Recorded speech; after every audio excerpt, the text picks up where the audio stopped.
The impossible rescue mission. The distress beacon had been silent for 17 days when Captain Sarah Reeves received the order that would define her career. 3 human colonists were stranded on Kelrose 9, a moon experiencing catastrophic tectonic collapse. Every coalition species had reviewed the rescue parameters and reached the same conclusion: impossible. The Velcrin, with their legendary resilience, calculated a 3% survival probability for any rescue team. The Scythian Collective, masters of risk assessment, recommended memorial services instead of recovery operations. Even the Thraxian military, who prided themselves on never abandoning soldiers, had quietly suggested the humans accept reality. Captain Reeves stood in the Coalition Command briefing room, surrounded by holographic projections showing Kelrose 9 tearing itself apart. Seismic activity had increased 800% in the last week. The atmospheric processors were offline. Surface temperature had dropped to -70 degrees. And the colonists' last confirmed position was 300 kilometers inside the primary fracture zone. Captain, Admiral Thex of the Thraxian Navy said carefully, his scales dulled with genuine sympathy, "We understand your desire to attempt rescue. But the numbers don't support survival. Not for your team, not for the colonists." The human response. Sarah looked at the data one more time. 17 days without communication. Environmental conditions incompatible with human life for at least 12 of those days. Rescue window closing in 36 hours before orbital mechanics made approach impossible for another 6 months. "With respect, Admiral," Sarah said quietly, "the numbers never support what humans do best." A Quilnari strategic advisor tilted her crystalline head. "Captain Reeves, this isn't bravery we're questioning. It's mathematics. The seismic interference alone makes navigation impossible. Your ship can't land. Your equipment can't function in those conditions. Your species can't survive that temperature for more than 4 hours with standard gear," Sarah interrupted. 6 hours if we push thermal suits past safety limits. 8 hours if we don't care about long-term tissue damage. 8 hours, Thex said slowly, to travel 300 kilometers through unstable terrain, locate 3 individuals who may already be deceased, and return to your ship before it's forced to evacuate to avoid orbital debris. "Yes, sir." "That's not a rescue plan. That's a death wish." Sarah smiled, but it wasn't a happy expression. "Admiral, has your species ever studied human exploration history? The expeditions to our polar regions, the mountain climbs, the deep-sea descents?" "I'm familiar with human risk-taking behavior," Thex replied carefully. "The history lesson. Then you know," Sarah continued, "that humans attempted to reach our planet's south pole for decades before succeeding. Dozens died trying. The teams that finally made it suffered frostbite, starvation, and equipment failure. Some barely survived the return journey." She pulled up historical images on her personal display. Ernest Shackleton led an expedition in 1914. His ship was crushed by ice. He and his crew were stranded in Antarctica for nearly 2 years. Every calculation said they should have died. But they didn't, the Quilnari advisor said softly. "No. They didn't. Because Shackleton refused to accept the math. He led his crew across 800 miles of the most hostile environment on Earth. Navigated by dead reckoning. Survived on seal meat and hope. Brought every single crew member home alive." Sarah closed the display. The number said impossible. Shackleton said not yet. The coalition's concern. Admiral Thex leaned back, his massive form settling into the chair designed for his species. "Captain, I understand the cultural reference. But we're not discussing historical expeditions. We're discussing a live rescue operation that will almost certainly result in additional casualties." 5 casualties, Sarah corrected. "The 3 colonists and my 2-person rescue team. Versus accepting 3 certain deaths without trying. The logical choice," began a Scythian strategist. "Logic," Sarah interrupted again, her voice harder now, "would have kept humans in caves. Logic would have prevented us from crossing oceans, reaching orbit, or joining this coalition. My species has a profound learning disability when it comes to accepting the word impossible. She stood, facing the assembled military leadership of 17 different species. I'm going to Kelrose 9. I'm bringing back those colonists. You can approve the mission and provide support, or you can watch me requisition a shuttle and go anyway. Either option works for me. The approval. The room fell silent.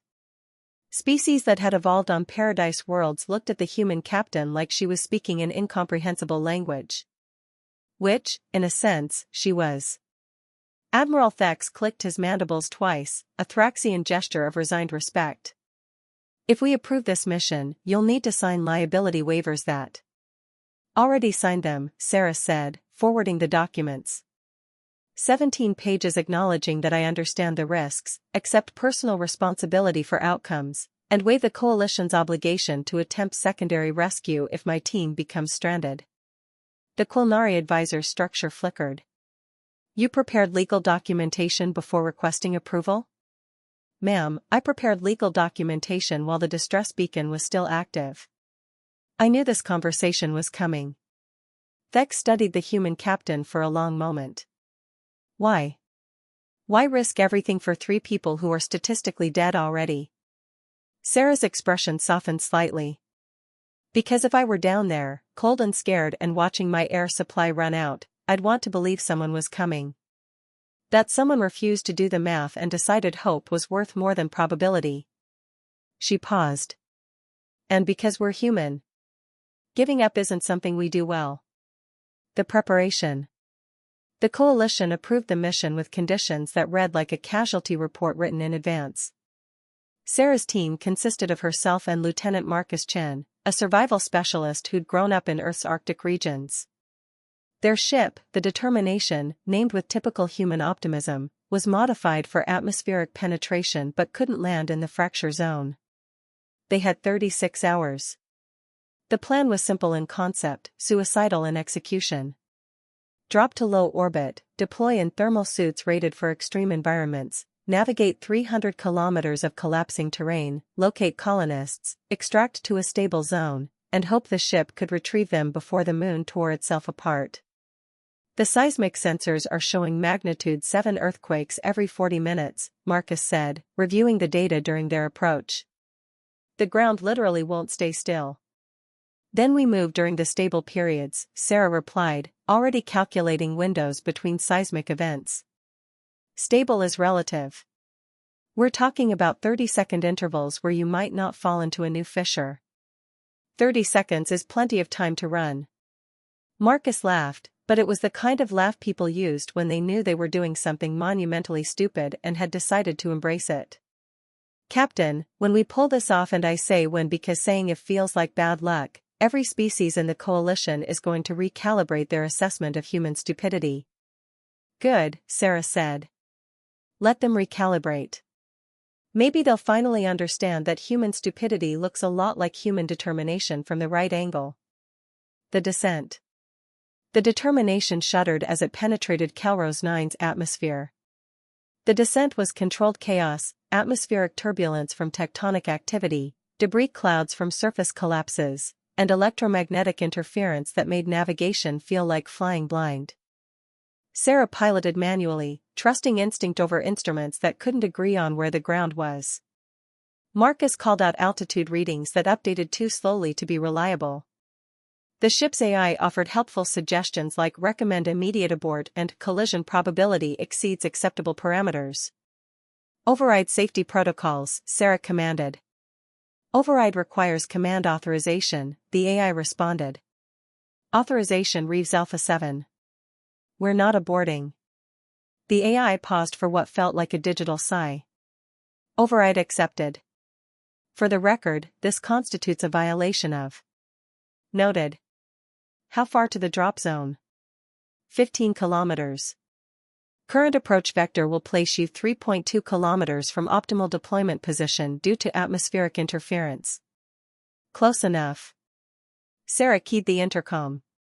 Marcus, suit up. We deploy in 3 minutes. The jump. They jumped at 2,000 meters, using modified atmospheric suits that were supposed to handle extreme cold for 6 hours.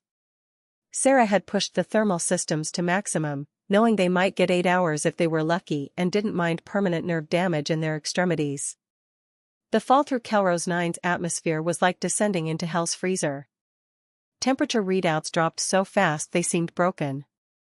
Wind shear from seismic activity tossed them like leaves.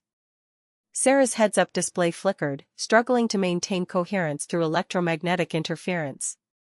She hit the ground hard, rolling to absorb impact, came up running.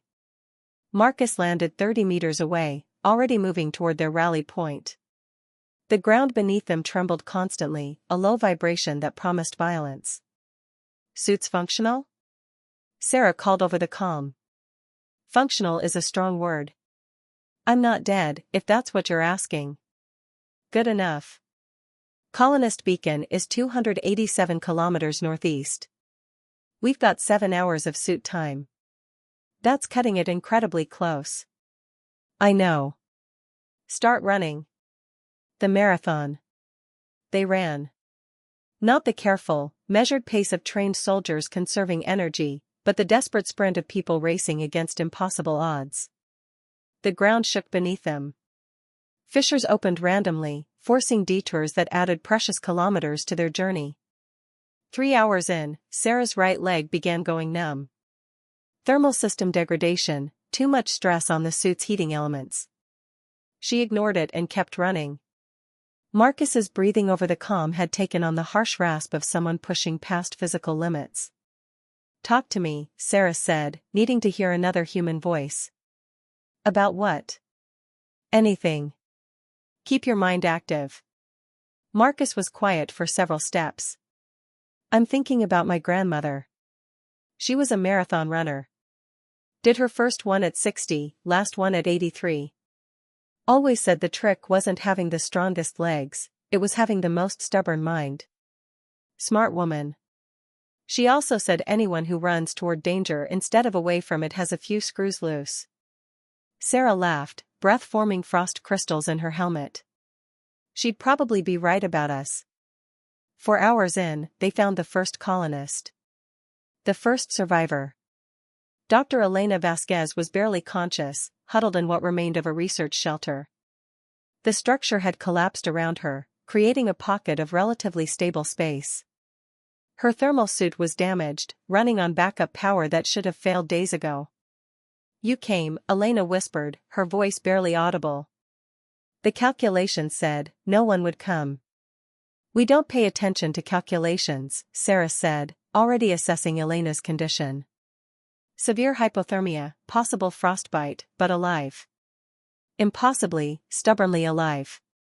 Marcus was checking his scanner. "The other 2 colonists are together, 23 kilometers east. But Captain, our return window is closing. If we don't start back in 2 hours. "We're not leaving them," Sarah said flatly. "I know. I just wanted to make sure you knew what we're committing to." "I know." Sarah helped Elena to her feet, supporting half the woman's weight. "Can you walk?" "I can run if it means getting off this moon." The second sprint. They ran again, now supporting an injured colonist between them. Every step was agony. The cold had penetrated Sarah's thermal suit, turning her right leg into a limb she controlled through sheer will rather than sensation. Marcus's breathing had deteriorated from harsh to concerning. Elena kept pace through determination that matched their own. The other 2, she gasped between breaths, James and Kira. They built a shelter in a lava tube. Stable thermal pocket. "They're alive." "I know they are." "Then we'll find them," Sarah promised. The ground opened beneath them without warning. A fissure, 3 meters wide, appearing between one step and the next. Sarah pulled Elena back. Marcus jumped, barely clearing the gap, landed hard on the other side. "Go around," Marcus called. "I'll meet you at the beacon coordinates." There wasn't time to argue. Sarah adjusted her route, dragging Elena through terrain that wanted them dead. 5 hours into the mission, Sarah's thermal suit alarms were screaming warnings her heads-up display could barely render. Marcus had stopped responding on comms. The colonist beacon was finally close, less than 2 kilometers. And the ground beneath them was coming apart. The lava tube. They found the lava tube entrance just as a magnitude 8 earthquake split the landscape in half. Sarah practically fell through the opening, Elena collapsing beside her.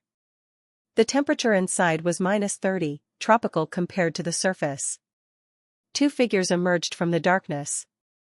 James and Kira, colonists who'd survived 17 days in hell through ingenuity and desperate hope. "You actually came," James said, his voice carrying the kind of disbelief that came from preparing yourself for death. "We actually came," Sarah confirmed. "Where's Lieutenant Chen?" "Here," Marcus's voice came from behind them. He limped into the tube, his left leg barely supporting weight. "Took a detour through some very unstable terrain. Don't recommend it." Sarah checked her chronometer. They had 45 minutes to reach the extraction point, 12 kilometers away. Her suit's thermal system was failing. Marcus was injured. They were supporting 3 colonists who were operating on willpower and nothing else. The mathematics said impossible. Sarah smiled. "Everybody who can run, start running. Everybody who can't run, will carry you. This is the easy part. The final push." The extraction point was 12 kilometers of terrain that actively wanted them dead. Sarah took point, her malfunctioning suit computers displaying error messages she'd stopped reading hours ago. Marcus brought up the rear, limping but mobile, his rifle ready for threats that were environmental rather than hostile. Between them, 3 colonists who'd survived 17 days in conditions that should have killed them in 17 hours. "Suit temperature critical," Sarah's AI announced helpfully. "Recommend immediate override. Continue mission. Override rejected. Safety protocols require.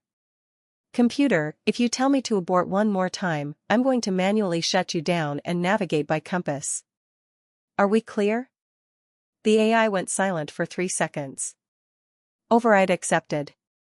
Administrator Thex will be notified of protocol violations." "He already knows," Sarah muttered, checking her chronometer again. 38 minutes. 12 kilometers. They needed to maintain a pace that was geometrically impossible given their condition. So naturally, they'd have to exceed it. The Coalition watches. Aboard the Determination, the ship's scanners tracked 5 human life signs moving across Kelros 9's collapsing surface.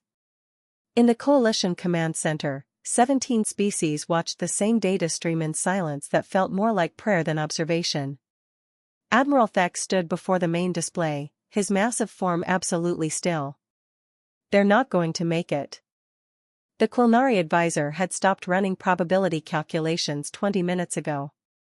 The numbers had become meaningless when every scenario showed 0% survival probability. "They're still moving." "How are they still moving?" "Because they're human," said Commander Vesk, the Thraxian tactical officer who'd been observing human military operations for 3 years. "They excel at ignoring reality when reality becomes inconvenient." On screen, the 5 life signs navigated through a seismic event that registered 7.8 on the magnitude scale. The ground literally liquefied beneath them. By every physical law, they should have been swallowed. Instead, they adjusted their route and kept running. The tunnel system. "Through there," Elena gasped, pointing at a collapsed structure ahead. "Maintenance tunnel. Runs 4 kilometers toward the extraction point." Sarah didn't hesitate. The tunnel was barely stable, showing stress fractures that promised imminent collapse. But 4 kilometers underground meant 4 kilometers they didn't have to navigate on the surface. They entered at full sprint. The tunnel was darkness interrupted by emergency lighting that flickered with each seismic tremor. The walls groaned. Dust fell constantly. Somewhere ahead, something large gave way with a sound like the universe cracking. "Keep moving," Sarah ordered, because stopping meant thinking about how stupid this was, and thinking about stupidity meant acknowledging fear. James stumbled. Marcus caught him, hoisted the colonist across his shoulders in a fireman's carry. "I've got him. Go." They went. 3 kilometers into the tunnel, the ceiling began collapsing behind them. Not dramatic movie collapse, real structural failure, progressive and inevitable. The tunnel was destroying itself section by section, and they were racing the destruction. "Faster!" Marcus yelled, because sometimes you could find speed you didn't know you had when the alternative was burial. They found faster. The surface again. They burst from the tunnel exit just as the entire structure imploded behind them. The ground was open, fractured landscape spreading toward extraction coordinates that seemed impossibly distant. Sarah's vision had begun tunneling. Hypothermia was winning the war her thermal suit had been losing for hours. Her right leg had transitioned from numb to non-existent. She ran on one leg and determination. 15 minutes. 4 kilometers. "I can't," Kira whispered. "I can't keep going." "Yes, you can," Sarah said, grabbing the colonist's arm. "You survived 17 days. You can survive 15 more minutes." "I'm so cold." "I know. Me too. We're all cold. But we're almost there. The math doesn't work. We can't. The math never works." Sarah's voice cracked with exhaustion and frustration and desperate hope. "The math said we shouldn't have survived childhood diseases. The math said we shouldn't have reached orbit. The math said this rescue was impossible. We're humans. We don't do math. The philosophy of human stubbornness." Marcus laughed, a harsh bark that hurt to hear. "Captain's right. We're cosmically bad at accepting reality. It's either our greatest weakness or our greatest strength, depending on whether you're watching or participating." "Right now," James said, finding energy in Sarah's words, "I'm voting for strength." They ran. The landscape disintegrated around them. Fissures opened like hungry mouths. Geysers of superheated gas erupted randomly. The moon was literally coming apart, and 5 humans were crossing it at a dead sprint. 10 minutes. 2 kilometers. Sarah's suit finally failed completely. The thermal systems shut down with a series of warning tones that felt like a death knell. The temperature inside her suit began dropping immediately, -70 hitting her body like a physical blow. She kept running. "Captain, your suit," Marcus started. "I know. You'll be dead from exposure in." "I know." "How far?" 1.8 kilometers. "Then I have 1.8 kilometers left in me." It wasn't math. It was certainty born from refusing to accept alternatives. The extraction point. The determination dropped to dangerously low altitude, hovering at the coordinates with engines screaming protest. The pilot, a young human named Rodriguez, maintained position through atmospheric turbulence that should have torn the ship apart. "I see them," Rodriguez called over comms. 5 signatures, 800 meters out and closing. In Coalition Command, species that had written off the mission as tragic necessity watched 5 dots on a screen move toward salvation. "Magnificent idiots," Admiral Thex said quietly. "Sir?" the Quilnari advisor asked. "They're magnificent idiots." They looked at impossible and said inconvenient. They looked at certain death and said not today. They looked at mathematics and said we'll see about that. Thex's scales brightened, a sign of deep emotion in his species. "I've studied human history. Watched their wars, their explorations, their disasters. I thought I understood their psychology. But watching this..." He gestured at the screen. "This is different. This is humans distilled to their essence." "Which is?" the advisor asked. "Refusal. Pure, stubborn, suicidal refusal to accept limits. The final meters. 500 meters. Sarah's body had started shutting down. Her legs moved through pure muscle memory because conscious thought was becoming difficult.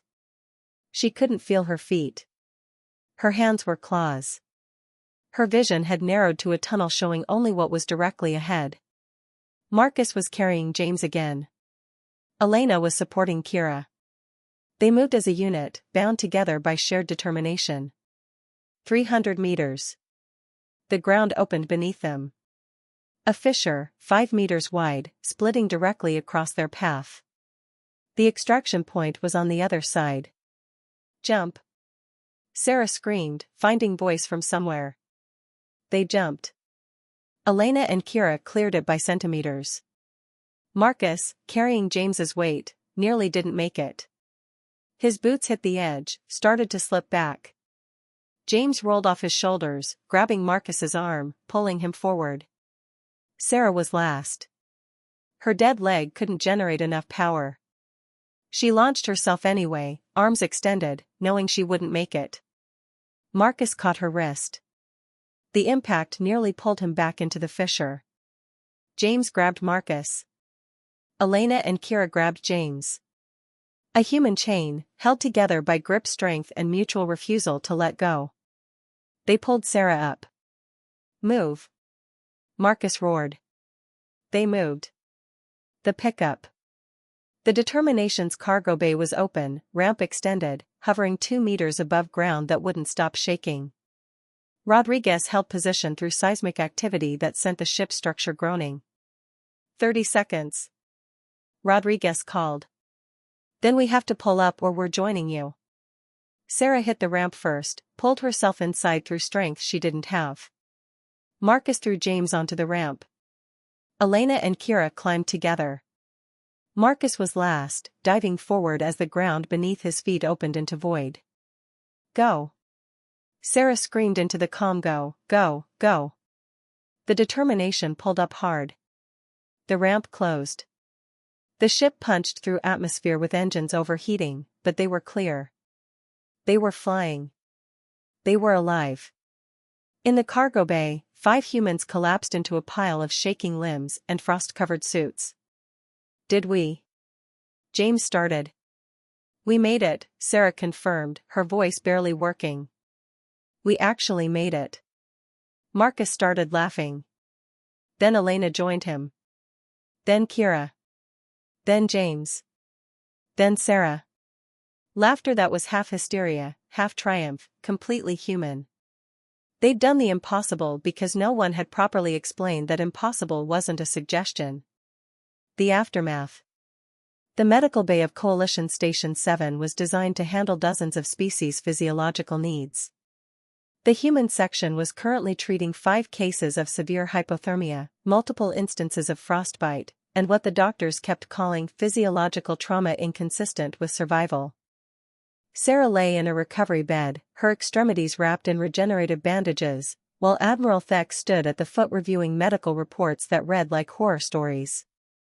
Both legs should have stopped functioning, he said quietly. Your core temperature dropped to levels that cause brain death in most species.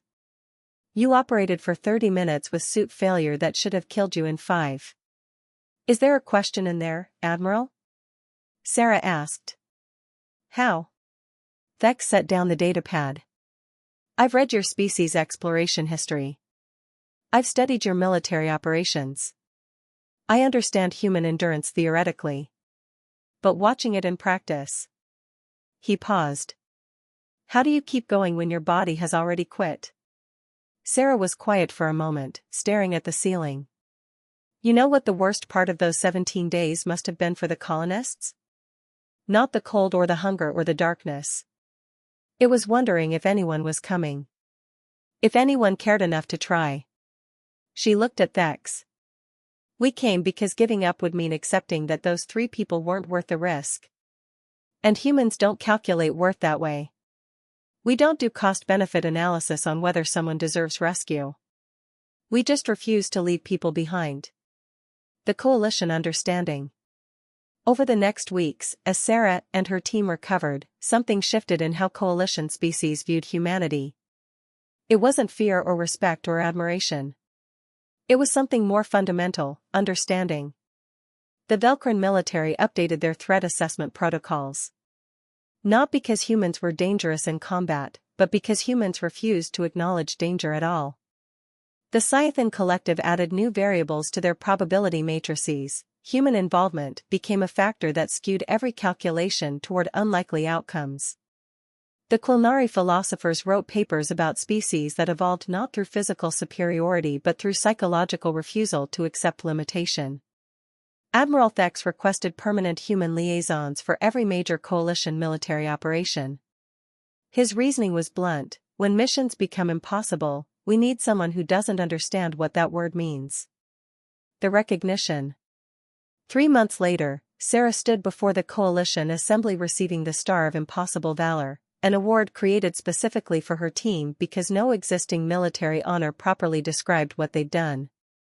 The assembly chamber held representatives from 63 species.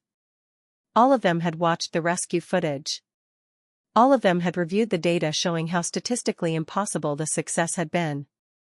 The Scythian ambassador spoke during the ceremony. Captain Reeves and her team demonstrated something we in the coalition had forgotten: probability is not destiny.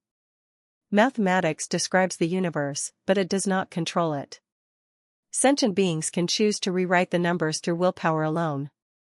He paused, his crystalline structure reflecting light and patterns that suggested deep thought. We calculated that this rescue had a 3% success probability. We were wrong. Not because our mathematics was incorrect, but because we forgot to account for the most powerful variable: human stubbornness.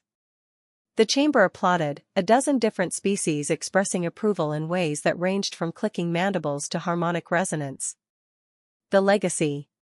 Later, in the quiet of her quarters, Sarah reviewed messages from across coalition space. Military academies requesting to study the mission.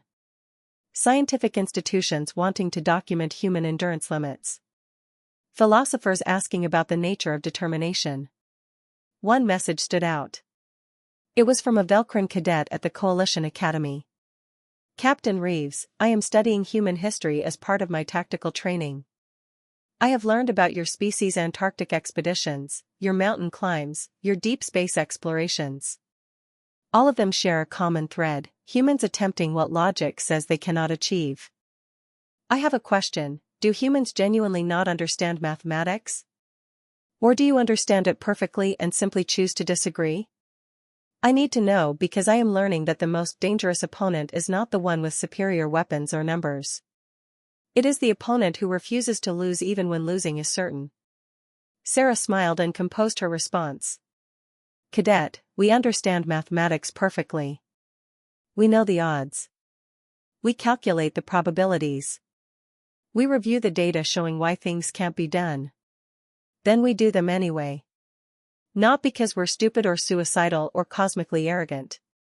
But because we learned a long time ago that the difference between impossible and incredibly difficult is usually just how hard you're willing to work and how much pain you're willing to accept.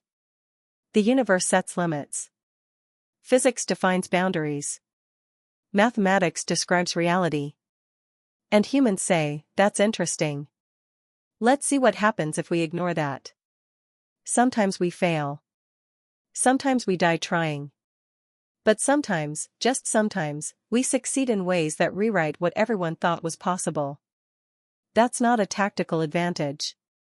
It's not a biological adaptation. It's a choice. The choice to look at certain death and say, not today. Not while I'm still breathing. Not while someone's counting on me. So yes, we understand mathematics. We just refuse to be limited by it. Welcome to humanity's greatest strength and most dangerous weakness: we're really, really bad at giving up. The human philosophy. Marcus found her staring out the viewport at the stars, holding a cup of coffee that had gone cold. Thinking about the mission? He asked. Thinking about why we did it, Sarah replied. We risked 3 lives to save 3 lives. The math was perfectly balanced. Add in resources, risk factors, potential secondary casualties, the equation suggested we should have stayed home. But we didn't. No. We didn't.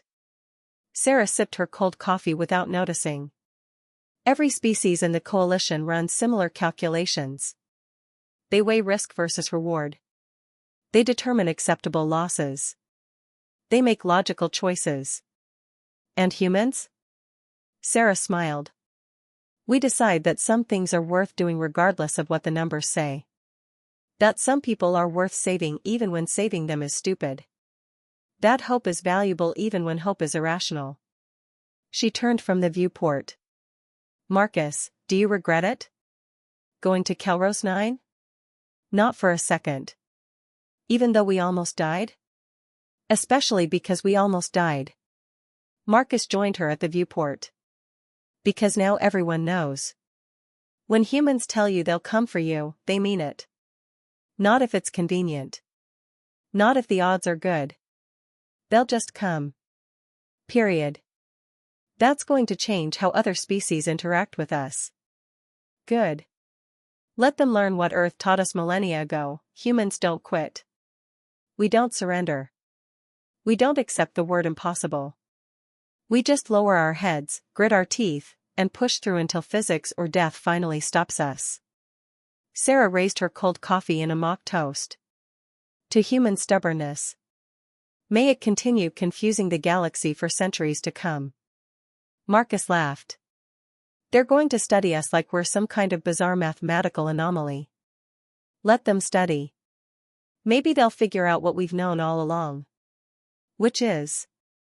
Sarah drained her coffee, cold and bitter and perfect. That the difference between giving up and succeeding is usually just one more step than you thought you could take. That's not very mathematical. No, Sarah agreed. It's very human. The final message. That night, a new message arrived at Coalition Command. It was addressed to Admiral Thex, marked priority, flagged as urgent. Inside was a simple video. Elena, James, and Kira standing together in Earth's sunlight, healthy and smiling. Admiral, Elena said, speaking for all of them, we wanted to thank the Coalition for the resources and support. But mostly, we wanted everyone to know something important. She paused, choosing words carefully. When we were trapped on Kelrose 9, waiting in the dark, we didn't hope for rescue because the math said someone might come. We hoped because humans don't care what the math says. Somewhere, we knew, someone was looking at those impossible numbers and saying, challenge accepted. James stepped forward. Every species in the galaxy now knows that humans came for us. That they ran through hell, broke every safety protocol, and ignored every calculation that said we weren't worth the risk. Kira finished, so to everyone watching this, if you're ever trapped, forgotten, written off as acceptable loss, remember that somewhere out there, there are humans. And humans are really, really bad at accepting the word impossible. The video ended. Admiral Thex watched it 3 times, then forwarded it to every military academy in Coalition space with a simple note. This is humanity. Not their weapons or their ships or their technology. This. The absolute refusal to leave anyone behind, regardless of cost.